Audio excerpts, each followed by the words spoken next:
Live from the Blaze Studios in Tempe, Arizona, it's time for Bottom of the Sixth. It is Bottom of the Sixth live on the Blaze, 13:30 a.m. Happy Tuesday to you all. I'm Jason Galvin. He's Adam Waltz. Weebs is running the board. Hello, Evan Webeck. What's up, y'all? Thanks for joining us. Evan was going to bail out on us tonight to go to a boring-ass press conference. Actually, who goes to press conferences? They're playing house music. They right are. now. I just read that. Master just tweeted that. I was all over that. House music. Does that mean he's going to stay home? Foreshadow. Wow. That was... Anybody? The press conference, if you haven't, is Jahi Carson, his decision, the decision. Yeah. So that's obviously foreshadowing. And let me explain to you his decision. He's coming back. Well, Evan wants to... I was going to say, just to detract from our listener base, that what is already so small, it's streaming live on ASU website, so you can go watch that instead of listening to our show. Well, you could go watch it, but keep us on. I don't know. I think house music is better than us. Oh, no. Well, that's only when you're talking, so. Oh. Well, I mean, it's probably when we're all talking. Bottom of the sixth here on the Blaze. Let's restart this show. Anyways, tonight we'll talk about Jahi Carson coming back a little, but we won't beat a dead horse because, trust me, every website that follows ASU athletics is going to for the next week straight until the spring game, and then we'll have to hear about that for a month, and then who knows. What else are we talking about? NCAA tournament, the Masters. Jared Weaver broke his elbow, and he's only going to miss 4 weeks because it wasn't his pitching elbow. Speaking of other miraculous sports returns from injuries. Speaking of very miraculous sports returns from injuries, somehow Meta World Peace is going to play basketball tonight, 13 days after a surgery on his meniscus. And last but not least, Adam claims Brittany Griner would be a better NBA player than Marcin Gortat. Amen. I almost think that we should just call the show now and just have a 30-minute straight talk about that. No commercial breaks, nothing. I think they have the same vertical. You and Brittany Griner? No, Brittany Griner. Well, she doesn't need to jump to dunk. Brittany Griner and Marcin Gortat. I can't even say his name. Okay, but Gortat's also 6 inches taller and 140 pounds heavier. Okay. I never said there's a size difference. I said they probably have the same vertical. Okay. What's our first topic? That's later. Well, Brittany Griner could get drafted by the Mavs and Mark Cuban, but there's other players entering the draft too that are much more talented than Brittany Griner. Possibly even Jahi Carson, who, like we said, is having his press conference right now. Let's talk a little NBA draft. Let's talk a little Jahi Carson. What would possibly be going through his mind to leave school if he did? I mean, I don't think he is. His mother's voice. Yeah. Good point. About maybe like a non-guaranteed $900,000, somewhere around there, rookie minimum. Yeah, but this is the problem. If you're a number 2 pick, I mean, the second round picks, it's like being drafted in the 7th round of the NFL draft. You're all but guaranteed to be cut at some point. It's almost better not to be drafted. It is because you get to pick what team. Exactly. Then you go to a team that needs you. You know, like you want me to sit here and count how many times? By the way, I'm laughing at the comedy. There's a Twitter picture of the press conference. It says packed house, and I can count at least 10 open seats. Anyways, back to the real story here. You know how many guys I can count that have been drafted by the Lakers in the 2nd round over the last decade who never played a game in the NBA, or when they did, it was 4 years later on a different, like Von Wafer. Von Wafer the Lakers had like a high 2nd round pick. He was like the 3rd pick of the 2nd round or something. People were like, oh my God, Von Wafer, he's going to end up being Kobe's backup. It was like, yeah, okay. Yeah, Von Wafer made his NBA debut for the Rockets 3 years later. Then he went and played for the Magic, and who knows where he is now. So, I mean, that's I think he played for the Heat at one point. That's the point. Jahi leaves, and he's a 2nd round pick. It's worse to me than going undrafted. Come back to school, young fella. It is, and he's projected to be like a mid to late 1st round pick next year after one more year of school, which is it's doubtful, but it's possible. I could see him being a mid round pick next year, but so here's my other problem with Jahi. So, and this ties into NBA draft. Russ Smith, point guard, Louisville. Point guard. Shouldn't have come out, but Louisville announces today he's going pro. I think through his dad, which is great. Okay, so he's the Jahi of Louisville. Russ Smith is not much different than Jahi. As a matter of fact, Russ Smith is a better college player than Jahi right now. Yep. It's true. The guy scored 20 points in every single game in the tournament except for last night. He's a much better player than Jahi right now. Russ Smith will not get drafted in the first round. Maybe some team takes a flyer on him really late in the first round. He's 5'11". He can't handle the ball that well. Jahi's a better ball handler, but he's a better scorer. But he's 5'11". He can't create his own shot. I mean, it's just the game has changed. And look who announced today is Victor Oladipo. He's going to get way more publicity, way more action. Ben McLemore. So now you're in his shadow. You know, it's. I don't think it's the right time for him. Has Shabazz claimed yet? He's going. More than likely. Is there a question? He's going. He announced mid-season, didn't he? Like Howland came out and said, "Yeah, we don't think Shabazz is coming back." Yeah, peace. It would be great for Jahi because now he's guys like that out of the league. Now he has a chance. He co-freshman of the year. Right. Alan Crabb. Alan Crabb's gone. He's so gone. he has a chance to make a statement. CJ Wilcox says he's 50-50 as of like a week ago. And Dinwiddie. Dinwiddie's coming back. Right. So there's one guy he's got to deal with. That all of the U of A kids are probably coming back because they had awful. Although they're probably staying. Breaking news, Evan. Breaking news: Jahi Carson says that he's going to return for his sophomore season here at ASU. Woo! Surprising. So good job not making the biggest mistake of your life, kid. Yay. We look forward to getting you back here. Yes, I do. I do look forward to having Jahi back. You know, he's going to be great. Here's what I hope happens more so than anything. I hope that him coming back brings ASU one decent recruit. Yes. Because he needs another player. Carrick's gone. The news flash to the world, okay? Or news flash to ASU fans who think that Jahi coming back is going to give us a better chance of making the tournament. Yeah, it gives us a better chance than if he doesn't come back. But few people, who's the number 2 on that team now? Evan Gordon, maybe. Baczynski can improve a little bit, hopefully. Evan, you should see the look on your face right now. You have a hard time saying that with a straight face. I absolutely did. I am very hopeful for Jordan Baczynski's senior season. Come on. Now. No. He had his one game versus UCLA, and there was all the hope there. And Isn't Eric Jacobson going to start next year? Jeez, I hope so. He should. Anyways, let's move on. Please. NCAA tournament. We got ourselves a quick minute here. Adam, most impressive, least impressive part? The least impressive part was, I believe, the officiating. I think they were too quick to the whistle. There were some calls that, I don't know what was going through the heads, whether they wanted to control the officials, whether they wanted to control the game, whether what they were looking for. I think it was just too many whistles, too many fouls going all around, not letting the players play. I think that jump ball, Wichita-Louisville, too quick to call that jump ball right there. I'm not a fan of that. I'm not saying Wichita would have come back and won that, but they would have at least had a chance. We had a quick minute, Adam. A quick minute. And my other thing is Kevin Ware was not the story of this Louisville team. Luke Hancock's the story of this team. Thank you. Kevin Ware was Peyton Siva? Luke Hancock. His father came out to the championship game. His father terminally ill. Family wouldn't disclose the illness, but I'm believing that it's something that he's probably not going to be around much longer. He came to watch his kid put up 20.22 in the last game, 20 in the one versus Wichita. Luke Hancock is the longest the story. quick minute ever. Quick minute. It's a quick hour. Coming from you, this guy who soaks up power play like a dry sponge over here. What can I say? Luke Hancock's the story. Kevin Ware, get out of here. Yeah, Brittany Griner.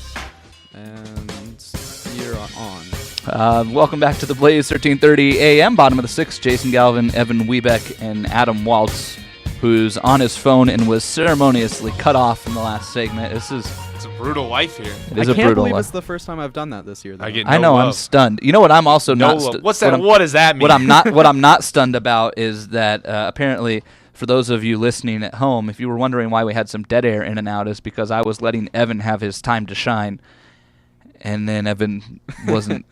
I think I was actually out of program when I announced that Jahi Carson was going to be coming back for his sophomore season. Oh, okay. So That's any confused the listeners? most important words Evan's ever said on the radio, and he was heard by nobody.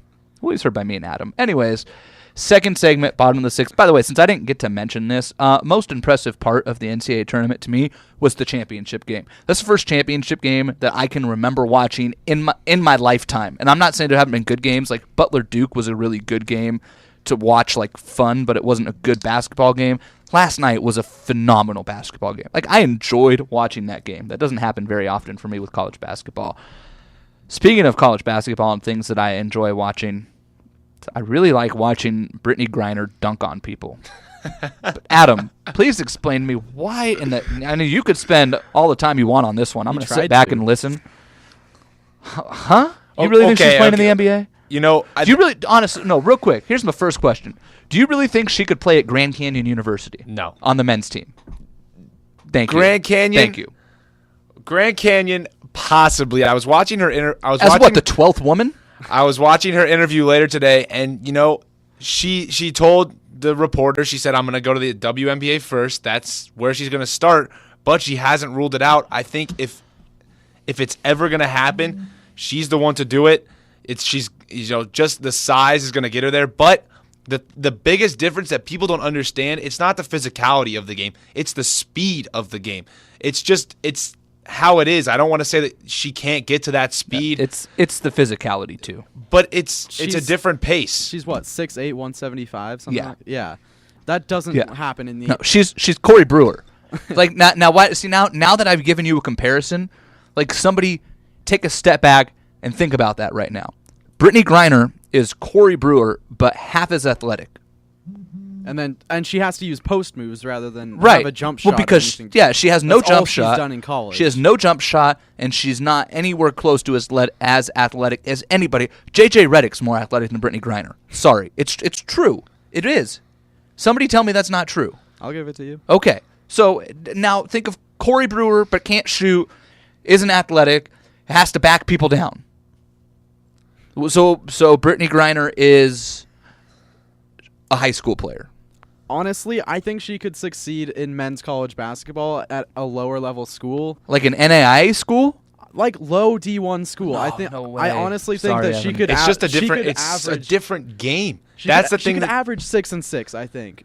but look, you have She guys. might average 6 and 6 on, but Evan, look, you could put pretty much anybody out there with some semblance of basketball skills who's 6'8", and they're going to average 6 and 6. I knew a kid in high school, and his name was Cody Anderson, I believe. He was younger than me. I covered him when I was working in California, and he played at a high school called Canyon High School.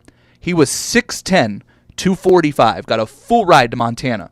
He played at Montana for 4 years, never played more than 10 minutes a game. His senior year, he played like 9.5 minutes a game, and he averaged 4 and 6 because he was 6'10". Let me tell you, that kid missed 4 dunks and made 0 while I saw him in high school. 6'10", and he was missing dunks because his feet were glued to the ground like cement. But he still managed to average 4 and 6. I mean, if you're 6'10", if you're 6'8", and Brittany Griner goes and plays at UC Santa Barbara on the men's team, and they play UC Riverside or UC Irvine, and the tallest player on the team is 6'6", yeah, if she stands under the post and people miss long threes, she's going to get a couple rebounds. That doesn't mean that she can play. I mean, she could stand there at 6'8" and get a rebound. Ironically enough, a girl from my high school plays for the UCSB women's team. That is ironic. Anyways, that's I just come on. I just don't see a way physically where Brittany Griner could play organized men's basketball at a quote-unquote high level. She could never, in my opinion, get paid to play in a men's league. Legitimately. She'd go to China and probably make millions because they'd be like, ooh, but that's about it. Well, in her conference, they mentioned at high school she would practice half with the girls, half with the boys. She's used to playing with guys, but if you look at the post moves, take post moves from Amari Stoudemire. Take just the quickness of the feet, just like you said, the physicality. It's just genetically, it's a different game. It's not that she's not a bad basketball player. She's probably the best women's basketball player, and she has potential to be the best WNBA player of all time. That's WNBA player. See, to be honest, I would also, and feel free both of you to rebut me on this, I would make an argument that Brittany Griner is an incredibly overrated WNBA or a women's college basketball player. You don't see a lot of post players that really like make it in the WNBA.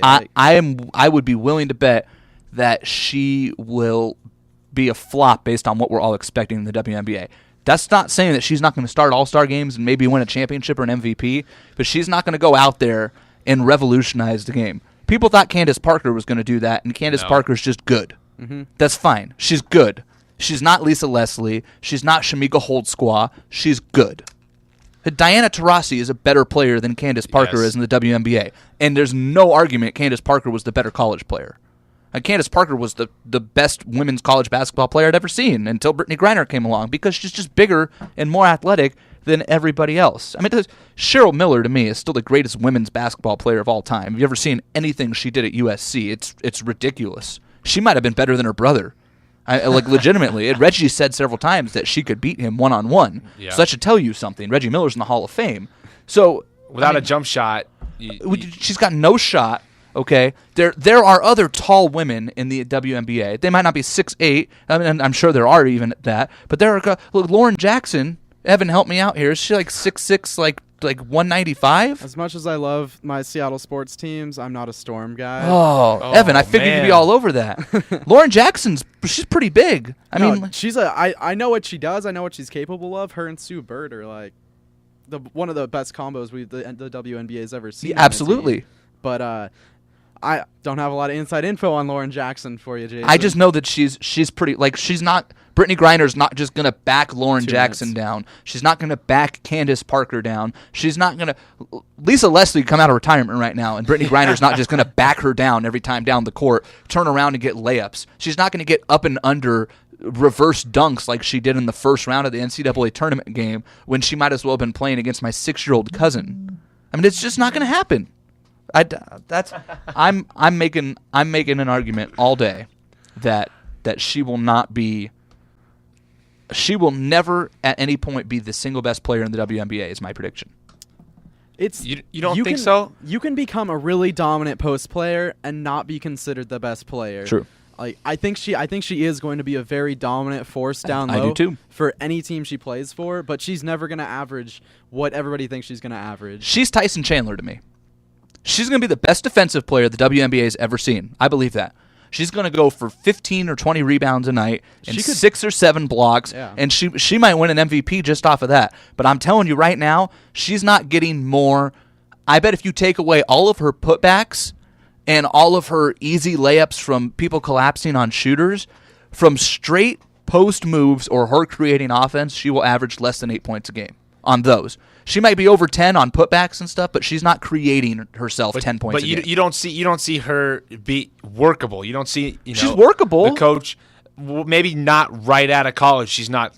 Here's what I worry about with her, and I worry about this with a lot of people. Hashim Thabit is somebody that I worry about. That is no, and that's drastic. Okay, but here's what I'm getting at. Like Gorgiel Jang at Louisville, another player. I really like Jang. I don't think he's gonna be a great NBA player because people like that. They've relied on their athletic ability for so long. She's been so much bigger and more athletic than anybody she's ever played.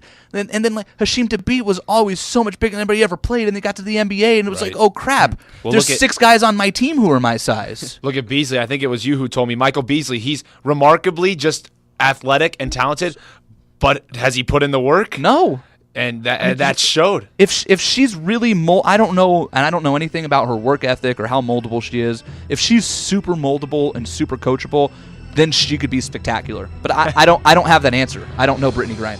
None of us do. Evan doesn't know Lauren Jackson. She's got the voice for the NBA. Not a WNBA guy. I know. She's got the voice. Who is really? She's got the voice for the NBA. Yeah, absolutely. She's got those Beasley. Power play, a scoreboard update, another Jahi Twitter update because there's some funny ones coming up next. Bottom of the 6th on Blaze 1330 AM. Bottom of the 6th on the Blaze 1330 AM. I'm Jason Galvin. He is Adam Waltz. We're going to send it over to Evan Webeck here, who's going to get us a little bit of a scoreboard update, including that riveting Women's National Championship game. Evan, I hear it is a barn burner right now. Oh, such a close game. Everybody tune into ESPN. Sell it to us, Evan. For a 19-point blowout at halftime right now in favor of the Connecticut Huskies.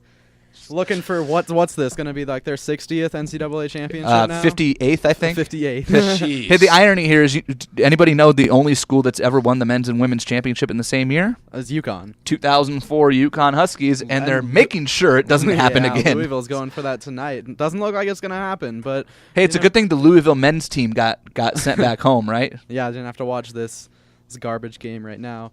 Hey, because of the time change, the wonderful, wonderful time change, we actually have a final in the NBA to report tonight, Ooh. right?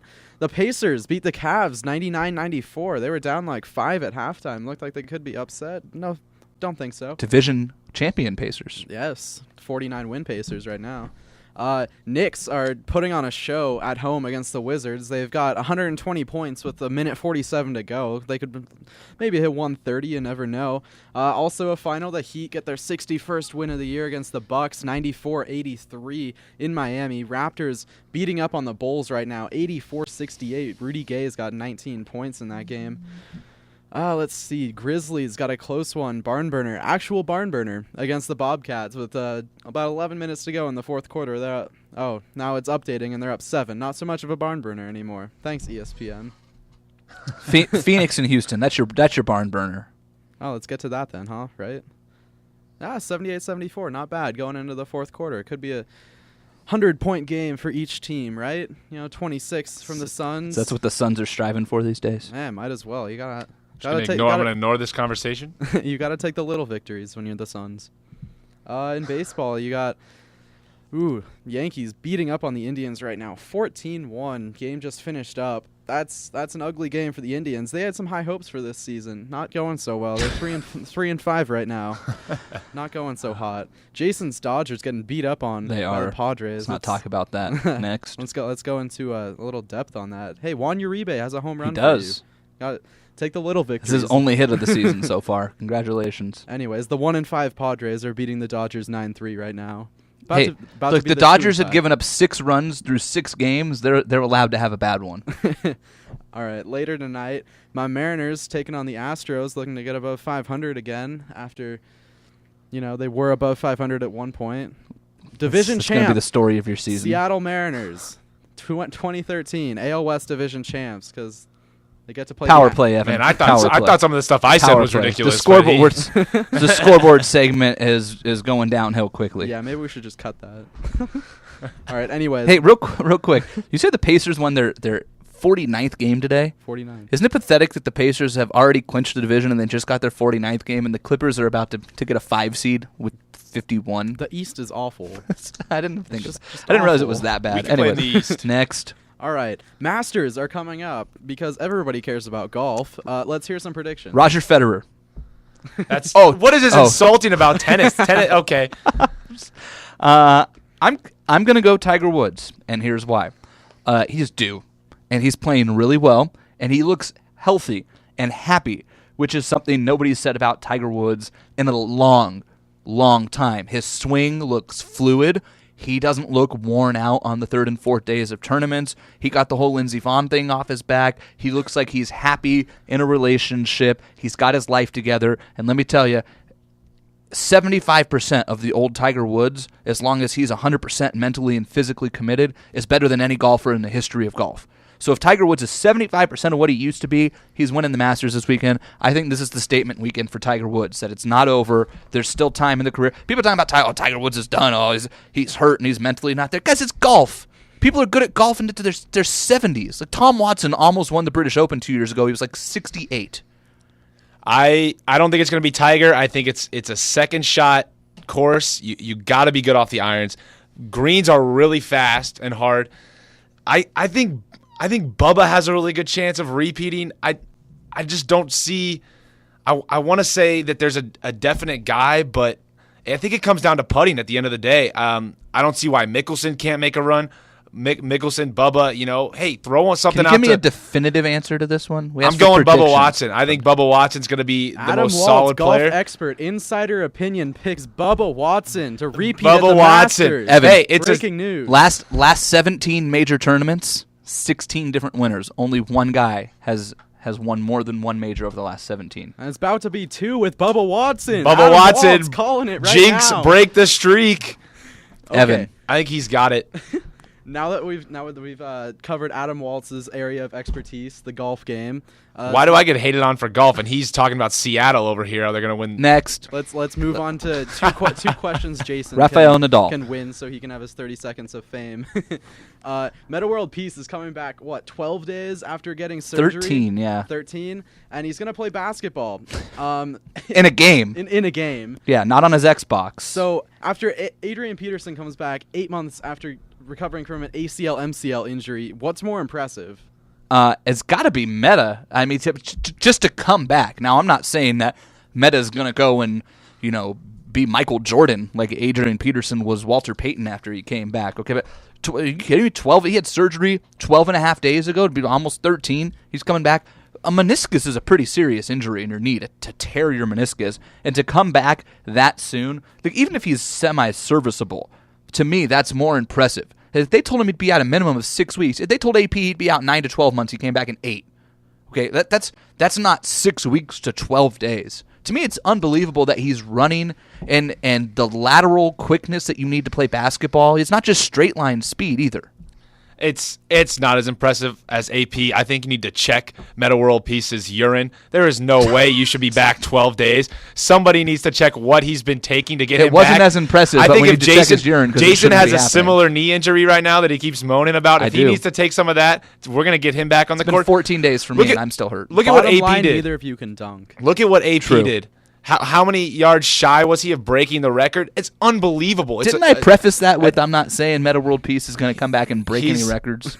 He's the starter. Meta Evan, World Peace we're can running literally, low on like you time. said, We are Meta running World low. Peace can run lines up and down, straight line, and he'll be effective on that Lakers team. All right, we're just going to skip this last Jared Weaver question and give Jason the win because That's unbelievable. Because the answer to the Jared Weaver question was going to be that the Angels aren't going to make the playoffs even with him. Right, Adam? It doesn't matter. You two have some relationship that I can't seem to break, that nobody listens to me. They're texting on the Okay, outside. Reality, mute him. Mute me. He muted him. Mute All right. me. See what happens. Jahi Carson, he's coming back to ASU. I want to get my hopes up, but like we talked about in the first segment, I can't. Because the fact of the matter is, I fear all Jahi Carson coming back is going to do is extend Herb Sendek's career as the head coach of the Arizona State University men's basketball team. And that can only be a negative in my opinion. Herb Sendek cannot recruit, he cannot manage a rotation, and he cannot call plays. Eric Musselman should be the head coach of that team. End of conversation. And all Jahi coming back is going to do is open up a possibility that Steve Patterson keeps Herb Sendek around another year. They're not making the NCAA tournament. They're not winning the Pac-12 unless they go out and get some big-time players. Peace.